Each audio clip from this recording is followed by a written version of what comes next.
So we were reading cell the unit of life और आज हमें स्टार्ट करना है 8.4.1 topic which is cell envelope and its modification. देखो सेल एनवेलप मतलब क्या होता है? कवरिंग, फोल्ड मतलब आउटर कवरिंग बोलते हैं ना, एनवेलप में रख के पैसे दे देंगे तो एनवेलप क्या होता है? आउटर कवरिंग होता है। तो हम पढ़ने वाले हैं सेल का एनवेलप और उसके मॉडिफिकेशंस। ठीक है, बात करते हैं सबसे पहले प्रोकैरियोटिक के बारे में। बताया गया है, क्या बोल रहे हैं? Most prokaryotic cells particularly the bacterial cells. मैंने आपको बताया था प्रोकैरियोटिक सेल्स क्या होता है, जिनके पास प्रिमिटिव टाइप का न्यूक्लियस होता है, जिनके न्यूक्लियस में न्यूक्लियर मेम्ब्रेन नहीं होता है। मैंने आपको बहुत सारे डिफरेंसेस बताए थे। तो उन्हीं में से बैक्टीरियल सेल में से पर्टिकुलरली किसकी बात कर रहे हैं? बैक्टीरियल सेल की। प्रोकैरियोटिक सेल की बात कर रहे हैं लेकिन पर्टिकुलरली बैक्टीरियल सेल की बात कर रहे हैं। उनके पास क्या होता है? केमिकली कॉम्प्लेक्स सेल एनवेलप होता है, मतलब कॉम्प्लिकेटेड सेल एनवेलप होता है, जिसमें 3 लेयर्स होती हैं। कौन कौन सी? सबसे बाहर प्रेजेंट होगी आपकी ग्लाइकोकैलिक्स, उसके बाद होगी आपकी सेल वॉल, उसके बाद आपकी होगी सेल मेम्ब्रेन। ठीक है, ये क्या है? ग्लाइकोकैलिक्स, सेल वॉल और सेल मेम्ब्रेन। ठीक है, अब देखो जो आपके वैसे तो ये तीनों क्या दिखाया है? The cell envelope consist of tightly bound 3 layered structure, the outermost glycocalyx followed by cell wall and then the plasma membrane. Although इन तीनों के अलग अलग फंक्शंस होते हैं, पर ये तीनों मिलके एक काम करती हैं। क्या काम करती हैं वो देखते हैं।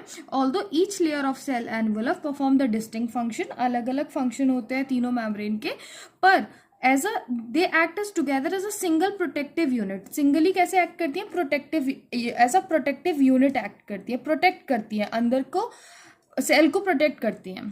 ठीक है, उसके बाद bacteria can be classified into 2 groups on the basis of the differences in the cell envelope. अब इनके सेल एनवेलप के बेसिस पे कि सेल एनवेलप में क्या डिफरेंसेस है, उसके बेसिस पे हम बैक्टीरिया को 2 ग्रुप में डिवाइड कर सकते हैं। एक होता है अपना ग्राम पॉजिटिव बैक्टीरिया, एक होता है अपना ग्राम नेगेटिव बैक्टीरिया। तो जो अपना ग्राम पॉजिटिव बैक्टीरिया होता है, ग्राम पॉजिटिव बैक्टीरिया शो करता है ब्लू और purple colour after gram staining in the lab test. जब हम लैब टेस्ट करेंगे तो जो ग्राम पॉजिटिव बैक्टीरिया होगा वो कैसा कलर शो करता है आपको? ब्लू या फिर पर्पल, और इसकी सेल वॉल जो होती है वो थिक होती है। और जो ग्राम नेगेटिव बैक्टीरिया होता है आपका, वो क्या करता है? वो शो करता है पिंक कलर। जब हम उसको स्टेन करते हैं तो वो पिंक कलर शो करता है, और इनकी सेल वॉल कैसी होती है? थिन होती है।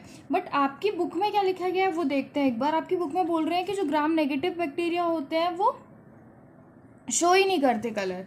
क्या लिखा गया? Bacteria can be classified into 2 groups on the basis of differences in the cell envelopes and the manner in which they respond to the staining procedure produce by the Gram. देखो 2 basis पे divide किया गया है, एक तो cell envelope के basis पे और दूसरा स्टेनिंग के बेसिस पे।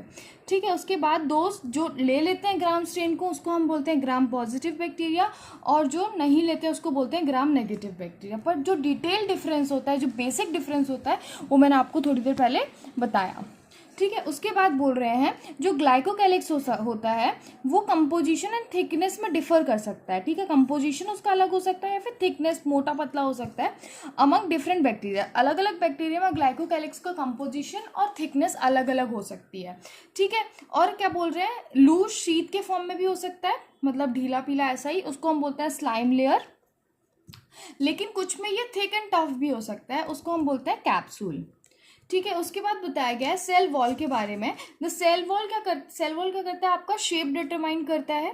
ठीक है, ऑब्वियसली टफ होता है तो शेप देता है सेल को, और एक स्ट्रक्चरल सपोर्ट प्रोवाइड करता है to prevent bacteria from bursting और कोलैप्सिंग, ताकि बैक्टीरिया बर्स्ट ना हो या फिर कोलैप्स ना हो। उसके बाद बताया गया है जो प्लाज्मा मेम्ब्रेन होता है वो सिलेक्टिवली परमिएबल होता है। सिलेक्टिवली परमिएबल का मतलब क्या होता है? जो प्लाज्मा मेम्ब्रेन होता है वो पर्टिकुलर आयंस को, पर्टिकुलर चीज़ों को अंदर जाने की परमिशन देता है। हर कुछ नहीं जा सकता अंदर सेल के।